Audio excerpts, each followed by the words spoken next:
대표님 TCC 스틸 앞에 왔는데. 맞지? 드디어.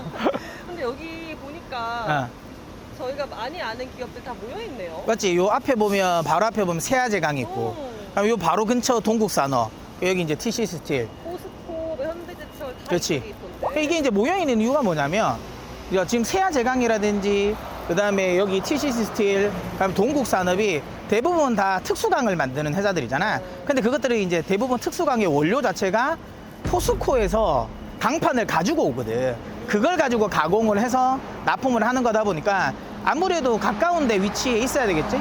그래야지 이제 물류 비용이 안 들 거 아니야. 그래서 다 모여 있는데 오면서 하나 좀 신기한 거 못 봤어?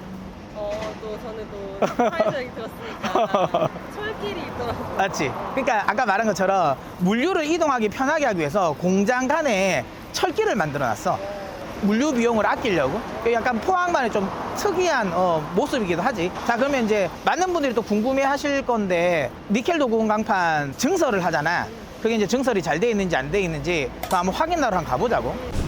자, 여기가 보시는데 여기가 TC 스틸 이번에 이제 증설한 공장입니다. 일단은 뭐 완공은 다 됐어요. 제가 예전에 왔을 때는 크레인 공사하고 있던데 지금 보니까 이거 완공은 다 됐습니다. 그리고 이제 이번 증설을 통해 가지고 기존에 7만 톤이던 니켈 도금 강판 생산량이 20만 톤으로 늘어납니다.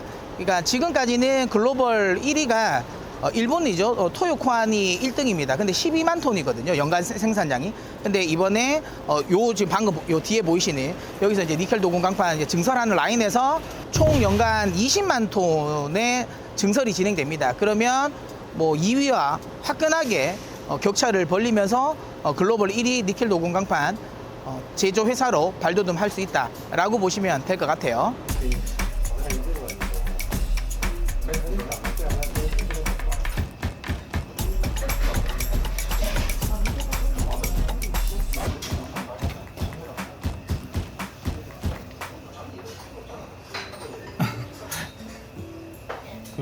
포항에 왔는데 이제 또 포항 물에 한번 먹어봐야지. 근데 이제 얼핏 보면 이게 회덮밥 같잖아. 맞아요. 왜냐면 이제 대부분의 우리 서울에서 먹는 거는 육수물에.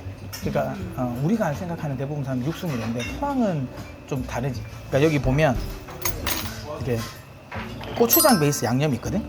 이걸 넣고 일단 처음에 비벼 먹어. 이걸 비벼 먹다가 나중에 비벼 먹다 보면 물이 생기거든. 그리고 나서 이제 어느 정도 먹고 그 다음에 물을 넣어서 그리고 이게 밥을 말아서 먹는 게 포항식 물회지. 그래서 처음에 이거는 호불호가 좀 있어. 왜냐면 그냥 이게 물회라는 게 육색 물회에 워낙 익숙하다니까 새콤달콤함은 없거든.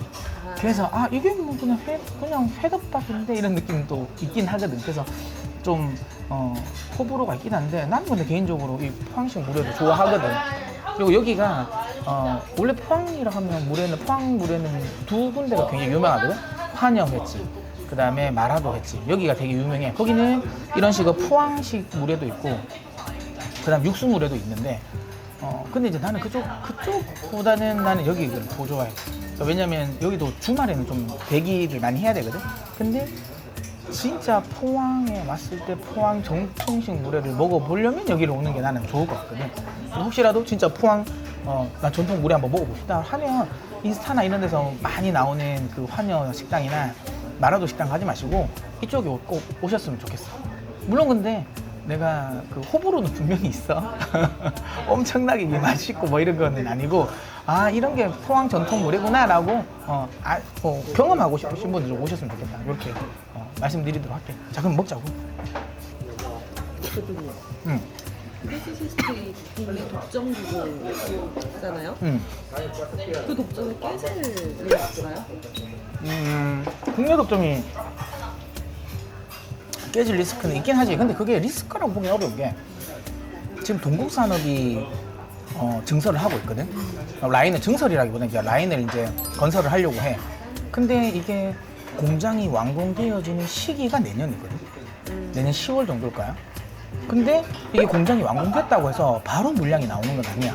기본적으로 양품을 만들어서 퀄 테스트라는 걸 받아야 되거든. 근데 그 퀄 테스트까지 받고 그걸 통과된 또 시기도 또 그것도 한 6개월, 빨라도 6개월 정도야. 그러면 실제로 동국산업의 니켈 도금 강판이 시장에 나오는 시점은 달러 2025년이라는 거지. 그럼 아직까지 2년이나 시간이 더 남아있잖아. 그렇기 때문에 뭐 굳이 이걸 독점 구조를 깨는 리스크라고 생각할 거는 없는 것 같고, 근데 물론 뭐 2025년 되면 독점 구조는 깨지긴 한데, 근데 그건 나는 그 생각이 그때 되면 독점 구조가 깨졌다 이런 것보다는 그래도 어쨌든 글로벌 생산량 1위거든. 왜냐면 동국산업이 원활하게 공장이 준공된다 하더라도 13만 톤이니까, 연간 13만 톤이니까 글로벌 생산량 측면에서는 여전히 TCC 스틸이 1등이니까 그거는 나는 크게 문제가 되지 않는다라고 생각을 하지. 그래서 독점 구조가 깨지는 거에 대한 우려감은 지금은 뭐 굳이 할 필요가 있나 이렇게 생각을 해. 그러면 더 이상이라고 해야 되나? TCC 스틸에게 남아있는 악재는 없을까요? 뭐 2차전 저팡에 대한 우려감이 항상 있으니까 거기에 대한 노이즈는 일단 기본 베이스라고 볼 수 있고, 지금 생각해보면 재무적인 부분인데, 근데 이게 이제 증설을 하면서 부채 비율이 많이 차입을 하면서 많이 높아지긴 했거든. 그리고 이제 또 그러다 보니까 최근 알겠지만 금리가 많이 올랐잖아. 그래서 이제 이자를 또 많이 내야 된단 말이야. 그러니까 이것도 좀 부담스러운 상황은 맞지. 그리고 지금 재무제표를 보면 내년에 돌아오는 단기 상환 금액이 한 1,700억 정도 되더라고.